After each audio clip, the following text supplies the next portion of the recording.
All right, so this is going to be the next of my video interview series. And so this will be with one of my teammates, Emma Dickinson. We were missionaries at George Mason, so that would have been my second year as a missionary. So this is my fifth year right now, so 3 years ago. And we'll be talking especially about her mission trip to Rome. She had a lot of really good experiences, but also just about blogging in general, and then whatever else comes up. So hope you guys enjoy it. Welcome, Emma, and thank you for joining me on this interview thing. That was Of not the course. most coherent sentence I've said all day, but that's all right. It works. I'm excited. So yeah, Emma and I were teammates and we were at George Mason as missionaries. So this would have been, what, 3, 4 years ago, something like that? Yeah, 3 maybe. It's weird. Been a Numbers are while. hard sometimes. Uh-huh. But I know you went to Rome recently and you've been writing about that a lot. So tell us more. Yeah. Thanks for asking. Rome was amazing. It was definitely, I didn't really have a lot of expectations going into it, so God just blew me out of the water with what went on. He tends to do Having that. been, he does, doesn't he? He's good like that. Having been the director, so like in charge of the trip, there was just so much going into it, like logistics and things that I didn't really even hope for much. Wasn't really going in asking God for certain graces or blessings or anything, but obviously he did a lot. And I've written a few posts about it now, but I guess, one thing that I still haven't like quite processed through, but one thing that was like a major theme was just sitting at table. We had just the most amazing meals, as you can probably imagine, in Yeah. Rome. And I would say one of the most kind of the standout memories from the week there was our last dinner in Rome. It was 3 hours long at this long table at this little restaurant run by this little grandmother who spoke no English whatsoever. That's funny. And it just, I think another, like a theme kind of encompassed in that and throughout the week really too was just entering eternity and recognizing that, yes, we are of course bound by space and time and, by our limited humanity, but we have this desire for infinity, and God gives us little glimpses of it and tastes of it here on earth. One of those big ways that he did that was through the meals we shared. And just recognizing that we're longing for communion. We long to just be together, and just sharing a meal is such a beautiful and profound way to really, to just connect, and to share stories and to, share laughter. And, we just had, 5 courses and wine. And so like on There's a so very much human food. level, it was just like, yes, so much. On a very human level, it was obviously super enjoyable, but there was also this sense of just utter timelessness. I wasn't watching the clock. I wasn't worried about the next thing. It was just like, I just felt like I was kind of dwelling with my friends who I'd made, and our chaplain and the other missionaries. And, so I think that's one thing that God really paved the way for in a certain way on a mission trip and in a foreign country. You're used to living life differently, and coming back, it's like, okay, back to the grind, back to my usual habits. But it's like, no, I actually can bring that back to, my normal life. I can, close my computer when I'm eating lunch, and I can, invite a friend to come over for dinner and just kind of break out of that mold of this like American mentality of, just the Efficiency, transactional nature of get eating. through. Exactly. Yeah. So, and then of course, like in a very supernatural sense, the Eucharist is a meal, Yeah. and we're called to receive our daily bread. And so going to Mass, I think I've also kind of looked at it differently in the terms of, I feel like this is the kind of the foretaste of heaven that I long for, that we as humans long for. And we have the chance to go every day, and so just as opposed to going in and out, like, okay, here's my half an hour of, holy Or time. more like a drive-through sort of thing. Like could go with Yeah. that meal analogy. Just like I'm going, I get it, and I leave. Yeah, the fast food and exactly. No, that's a good point. And so just kind of it's funny, it takes conversations like this to remind me, oh yeah, that's maybe what God wanted me to take away from it. So it's not like I'm living this out perfectly by any means. When it also Um, takes a while to unpack all of it. People ask, how was the trip? You're like, oh, it was awesome. And then later you realize it was even more awesome than you did before. yes, it's so true. It's like a garden, like little seeds have been planted and then all of a sudden they just start blossoming and And there's you're so kind much of more like, fruit than where did this come from? Yeah, exactly. Absolutely. Because I was in Rome last spring break, so a year ago. And yeah, very similar thing. It's just a lot calmer pace of life. and then just beautiful churches everywhere. You're just like walking along, like, oh, here, let's go check out this one. Then you go in, it's like, I think it says that 2 of the apostles are buried here. My Italian's not very good, but I'm pretty sure that's what that says. Yeah. And then you go on to the next one, and it's just gorgeous, and yeah, it was really good. Yeah, it's heavenly there. It totally is. So how has it been like coming back? So now you're back in America, you're back with efficiency, especially East Coast, higher pace, all of that stuff. Right. Yeah. Yeah, it's definitely hard to kind of fight the just that mentality that I was definitely I'm still sort of entrenched in. But I think one thing that really helps is the fact that people all want to know about the trip, like, and how it was. And I think just being able to tell stories over and over again just kind of brings me out again of like this little kind of downward looking, like busy mentality to, okay, what was God calling me to, and how is he still asking me to apply those graces I received? I think another thing, and this, maybe like speaks into my love of writing, is that I do love to kind of document and reflect. And I find that writing, about my experiences really kind of helps me, as you were saying, like unpack those graces and be reminded myself of those, those just the blessings that I experienced and those great memories. And so I think just even, like the habit of journaling that I'm in, like I can very easily just go back and, okay, I want to like think again about that, that time in Rome when I was, seeing the Pope. Like I want to go, what was I experiencing then? And like I can go back and literally read, like, it's right there. This is what I was experiencing. Yeah, exactly. So just that kind of like, I think we're so often prone to this like spiritual amnesia of like, okay, that was a great experience and I'm moving on. So it's like, no, like I am a changed person because of that trip. And how can I actually live out my life each day as if that trip did happen, as opposed to if it was just, kind of a once and done. Hey, remember that one time we went to Rome for a week? That's what we don't want mission trips to turn into, is something like that. Yeah, absolutely. No, it's so true. Did you get into blogging as a way of helping with that writing, processing thoughts, or was it a different motivation? Yeah, that's a good question. So it's funny, thinking back, it's a little bit hard to remember my exact motivation for it, because it was probably a little over 2 years that I started my blog. I think ultimately, like I'd been writing anyway and documenting my life anyway. So I just figured, you know what, this is a gift that I've received from God, and it almost feels like I'm doing the world a disservice if I'm not, glorifying him by sharing this, gift. So I think it started a little bit like, I was a little bit nervous, and I was like, is it really worth putting out there? I don't know if anyone's going to read it. But even so, I mean, the past couple of years, it's definitely morphed into something kind of more regular and more thoughtful, and I've put a lot more into it.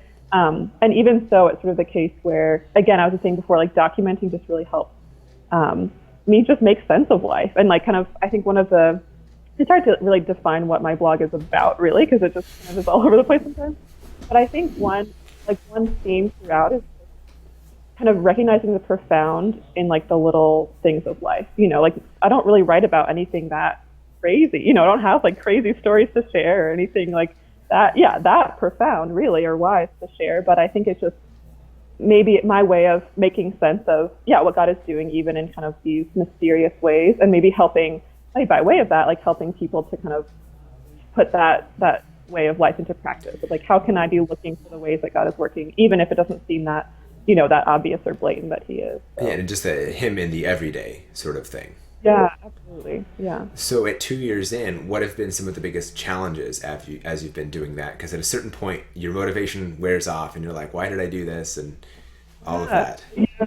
No, for sure. So I think, the challenge is definitely still there, but I think the biggest thing that's really been kind of propelling me forward is this past fall, I committed to posting every Saturday morning, which is like a very daunting task. I was like, why am I even committing to this? Like, because once I commit to it, like there's no way out, because I want to be a woman of my word, and like I don't want to let people down. And even if it's my mom who's reading, like she'll know if I don't post. So I think the challenge there is just like, in a very basic way, like actually following through, like taking the time, because it can take time sometimes. And I'm always thinking about post ideas and just reflecting on certain things, but it's 90% of the time I write my post Saturday morning and post it right away. So that's funny. So I think just that of like being diligent enough to follow through and being disciplined, hopefully to not, always write the last minute, and time to proofread, which I definitely need to do more often. And I think that's probably the biggest challenge, is being like staying faithful to to the habit and kind of not letting it become this burden and like, why did I even commit to this? Is it actually life-giving? I mean, that's the title, is Abundant Life. Like, how can this help me and the people who read it really live a more abundant life? I think it's good that once you're committed to it, you're going to do it. I think with a lot of people, I would say, especially in our generation, that's not as much the case. That needing extra incentives. So whether it's I have 5 alarms in the morning because I'm not going to wake up on the first one, or I've known people who they're wanting to change some particular habit, and so every time they don't do it, they have to give their roommate $5, or the reverse, they give the roommate a lump sum and then they have to like get it back $5 a day for each thing. So I'm saying that's good that you just start it and then you're actually sticking to it. Yeah. I guess. I mean, I think it probably stems from my pride. I don't want people to think lesser of me. Okay. So don't think too highly of me because it's, probably not as virtuous. Well, also it speaks to recognizing that the choices you make reflect your character, or they shape your character. And so, that's the danger of procrastination. It's not just the thing that you're not doing, it's also starting to erode your own integrity. And so it's, the whole character, virtue, ethics thing that Aristotle talks about, which is way a tangent, but still like a fun thing. A post I'm going to be working on at some point, either post or video, is if you could save and reload your life, would you? And so basically there's like, you could do anything you want for that day, and then you can reset it, and then there's no lasting consequences. And so would you do that? And I think where I'm kind of going to go with it is, even if there aren't external consequences, it still will change who you are, that you will become a different sort of person. Wow. So it's just like a fun thing. That's also a tangent. It's not related to Rome or your posting or anything, but that's okay. No, write it. Yeah, I'm excited to read or watch or whatever form it takes. I think I might do video. Video might be a little bit easier to like explain nuance and whatever, but I'll see. I haven't done it. It's on my list of like eventually get to possibly things. Yeah, so I've got that list too. There's far more than there's time for. How do you decide which one you're doing next? Good question. Yeah, I think honestly it just however inspiration strikes that day, or like sometimes throughout the week I'll be thinking about one thing in particular. But I mean, in reference to the list that you have, I definitely have a list as well. I probably have 15 or so drafts that I've just been sitting there for, I mean, honestly, since I've started some of them. Wow. A couple of years ago. But I think it often comes it's often the fruit of prayer, things that keep coming up in prayer, conversations I have with friends throughout the week, maybe something that's relevant to just what we were experiencing. I mean, with Christmas or Easter coming up, like things that are kind of pertinent to kind of the season that we're in. But yeah, it kind of is just a mixed bag, really. And with having done this for 2 years now, what have been the biggest blessings, the biggest fruits as doing it, whether personal or with other people? Sure, yeah.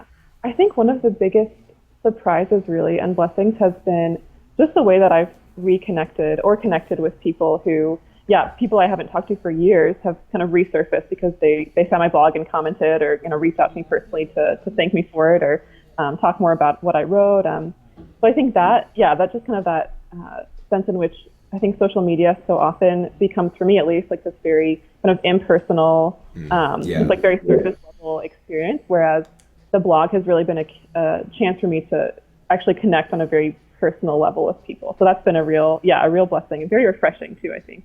And then, even just, people that I have recently met kind of stumbling upon it on Facebook or, even friends of mine who there's a lot of me that I share that I don't necessarily share in other ways, other areas of my life. So just kind of that chance to really be, it's scary, but like to be vulnerable and really share more deeply with people, kind of sending it out without knowing really who's going to be able to, who's going to see it, and, but I think just that, like the risk of vulnerability is worth it to me. And just to see the ways that it's really, allowed a lot of friendships to grow, both virtually and in real life. So. And it's kind of funny that online can be the easier avenue for vulnerability, because in person, especially if it's an acquaintance, you're not like, hey, here's all this deep stuff. Right. With a closer friend, you might, but it would still take some time. Whereas I think just the medium of blogging in general lends itself more towards that openness. I don't know. It's weird. It doesn't seem like it would make sense, but it's the way it is. Yeah, no, it's interesting. And I think in a way too, like there's always the fear of rejection when we put ourselves out like that, but it's a very kind of anonymous form of communication as well. So it's like if people get bored halfway through, they can stop reading, and I won't ever know, That's true. and that's okay. They have that freedom. So obviously, yeah, like it probably is better that I don't know those things, so that I may be more sensitive to that. But, I skim through lots of blogs all the time. So it's like, I know this person spent so much time on this thing, but so did everybody else. And so you got to sort through it, and it's hard. Yeah, it's true. Well, as long as my mom keeps reading it, I think I'll be good. It's good to have that dedicated core thing. There was one, one of the ones I followed, the guy was giving a TEDx talk, and he's saying that, for the first something like 3 or 7 years, some large number of him starting his, he had 3 readers, and it was his parents and his brother. But now it has, hundreds of thousands of people reading it. He's just been doing it for so long, and just that testament to that anything worth doing takes work. You're not going to, the dream of the overnight success, but it's like overnight success, but 5 years in the making, sort of thing. Yeah. It was cool. I think it was Live Your Legend. I'm pretty sure. Okay. I don't know. I signed up for a few all in like the course of a few days, and so they kind of blur in my head. But we're finding, because it sounds neat. I'd be interested to listen. So as we wrap up, where can people find you? Great question. So obviously I have a link to my blog. It's a little bit long, but maybe I can say it now. So it's emmavdickinson.wix.com/abundance-life. So maybe Mike can include that. Yeah, let's put it in the description down below. Okay, great. And then I'm also on Facebook. That's just if you just Google or kind of search Abundant Life blog. It should pop up and see Emma Dickinson. And I'm pretty sure I can link to that one too. So they'll both be there, or I'll figure some way of making them known. Perfect. So and the theme of my blog, YouTube channel, all of it is about helping people become the hero God's calling them to be. So Emma, what's one piece of advice you have for people who are trying to do that? Yeah, that's such a big question. So I think one thing that's been on my mind recently is just how much it means to be heroic is to be in love. Like people who are in love are willing to be heroic, are willing to die for the one that they love. So thinking about, a soldier will give his life for his country, or a mother will die for her child, or, a knight in shining armor will die for the damsel in distress. That sense of being compelled out of absolute love for the one who you love. So I think just recognizing how much I personally desire to be in love with Jesus. And knowing that, talking again about that kind of that spiritual amnesia, I've definitely experienced kind of the spiritual high and the consolation. That doesn't always happen, right? Yep. But recognizing that Jesus is always who he says he is. He is always my savior, whether or not I feel this kind of emotion towards him. So recognizing that people in love live their lives differently and see the world differently. So if I act as if Jesus is my one true love, then I'm going to wake up in the morning and think of him first thing, and he's going to be the last person on my mind at night, and I'm going to go out of my way to spend time with him and to make sacrifice for him, and even be willing to look like a fool for him, and just that sense of I want to be heroic for him, and I'm definitely a coward sometimes, but if I really kind of invest in my relationship with him and work towards kind of staying in that in love relationship with him, then my life will always be transformed. That's awesome. That is really good advice. Good. Well, I hope it helps. Well, thank you for sharing it. Thank you for coming on. And sure. I can't think of a good sign-off thing, so this will be our sign-off. All right. That works. Well,